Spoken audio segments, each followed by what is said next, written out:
OBD2 code reading pretty much in any pocket of the car, Glovebox or otherwise.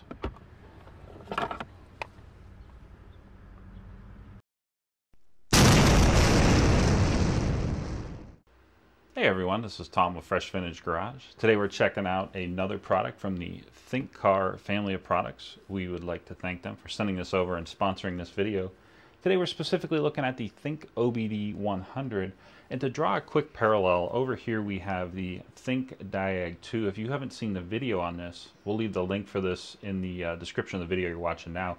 But this is more of a scan tool. You hook it to your Android or iOS device via Bluetooth, and you're reading codes. You're actually doing live data graphing, oil light resets, and a whole host of other scan tool diagnostic functions. This is much less of that, so to speak. It is basically the code reader. It is the Glovebox tool. It will read your codes. It will turn off your check engine light, maybe do a smog test, a few other odds and ends. But we're going to open this up and show you what's inside. And then we're also going to go outside and actually scan my car to see what's going on with it and see what all features this thing has. Real quick, this does have a cable for upgrades. There's a plug for the end of the OBD2 port. I don't honestly know why I didn't even want that, but it's there. This is a 2.5 foot cable, so very nice. It's a little bit longer because some of these things are pretty short, to be honest. 1.77 inch screen, if you care about that. They do make a 2.8 inch version of this. It's the same thing, has no other diagnostic capabilities. Same thing as this, but it's a little bit larger screen. But looking at it, feels like a pretty solid unit.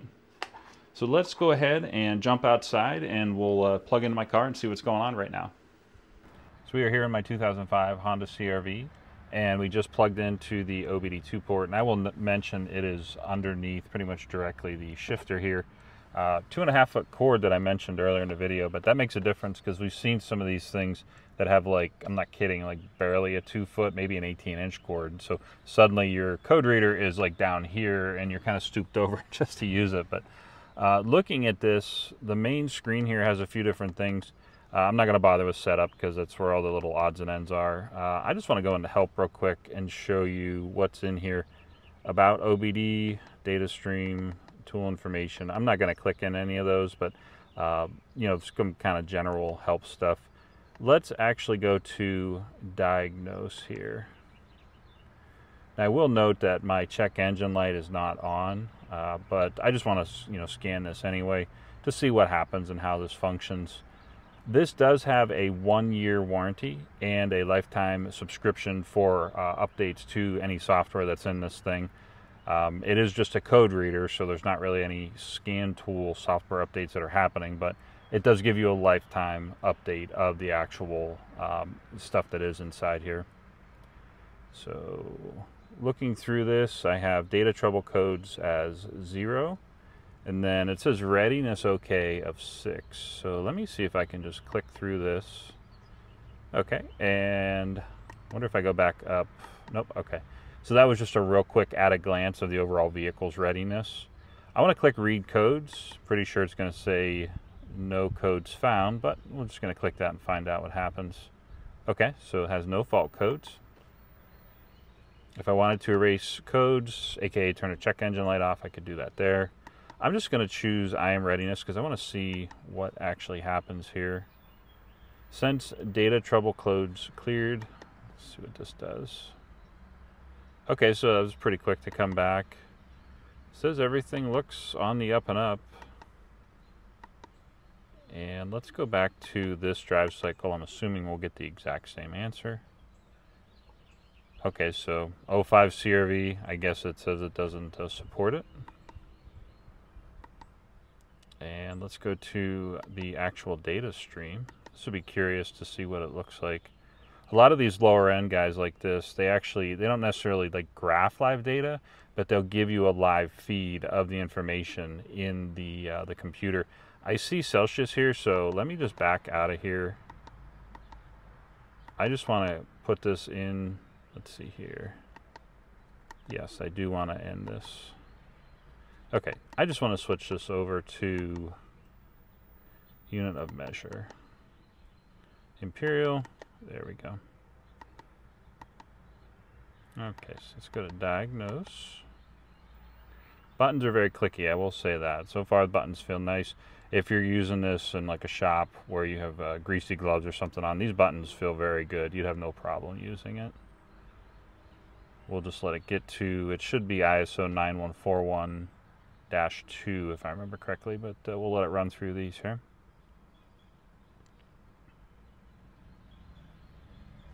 Okay.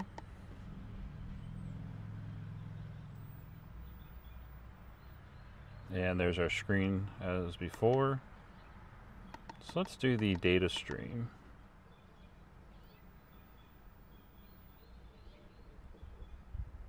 All right, so now we're seeing the car's at 120 degrees Fahrenheit. And let's go, what else is in here?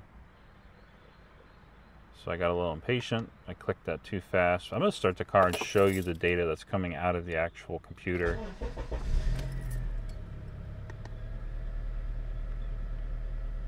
Okay, so here's our load percentage.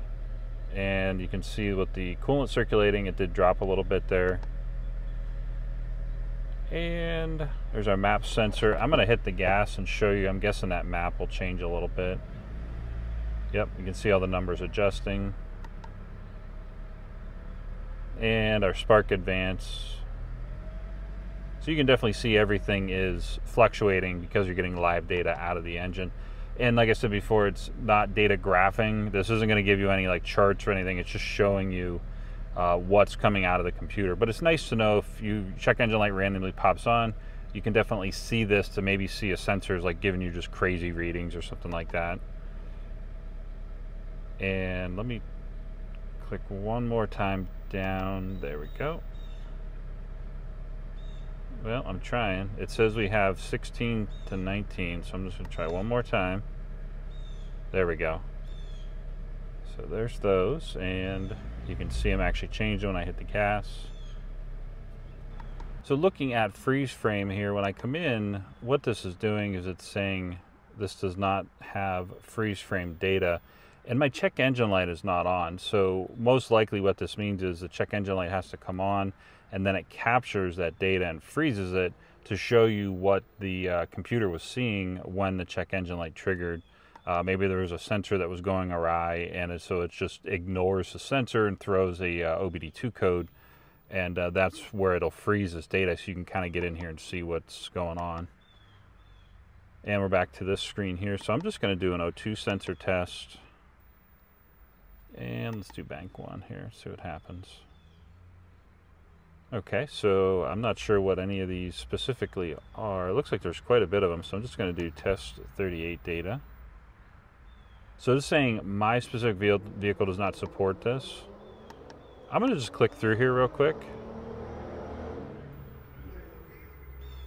And looking at these, I just want to click through all of these to see if my vehicle supports any of these. This is interesting. Oh, okay, there we go. So definitely have to click through a few of them, but test 5E data says it passed, so that's good to see. And now that we know it's test 5E data, I'm curious if I push the right button. If I come in here and I do test 5E, okay, I don't have test 5E. Well, let's try test 68. Let's see what happens. Let me come up here. Okay, so there's my data, test 38 data. It says it passed, so that's good to see. And what else is in here? Because we have O2 sensor test. So onboard monitoring, let me just click that and see what it does. Test 18 data. So I'm not sure what component this is, $09, but it says it passed. And let's do test, whoops, sorry, I keep pushing the wrong button there. Test 19 data. Same thing, says it passed. And let's do the evap system. Okay, so it says it already passed. And let's check out the year, make, and model. I believe this will tell you the VIN. Yep, there's our VIN. I think this is for California emissions, or California ID, if I remember correctly. And then I'm not quite sure what that is, but there's your CVN1 number. And Go back to the main screen here. Go. So wrapping up here, the ThinkOBD 100, not a bad unit. You know, quick little glove box unit, side of the road. Why didn't my check engine light come on? It's nice to see the code reading and the smog test, the evap leak test. Test your O2 sensor. So dare I say it does a little bit of quasi-diagnostics, but you know, don't get too excited thinking this is some kind of full-blown scan tool or anything. You know, solid little unit, durable. Drop it on the ground, it'd probably be fine, but I would recommend it. We'll leave the link for this in the description of the video you're watching now. And we've done a bunch of different videos on stuff like this, so if you like this, but maybe a different brand, or maybe you're looking for something slightly different, we'll leave a link for a few other things, including units that will take you up a step into scan tool territory, so to speak. But we'll leave that all in the description of the video you're watching now, so you can make the informed decision if you're looking to buy one of these. With that, if you like scan tools, if you like shop equipment, if you like keeping your cars on the road and certified fresh, Fresh Vintage Garage is your channel. Please like and subscribe, and thanks for watching.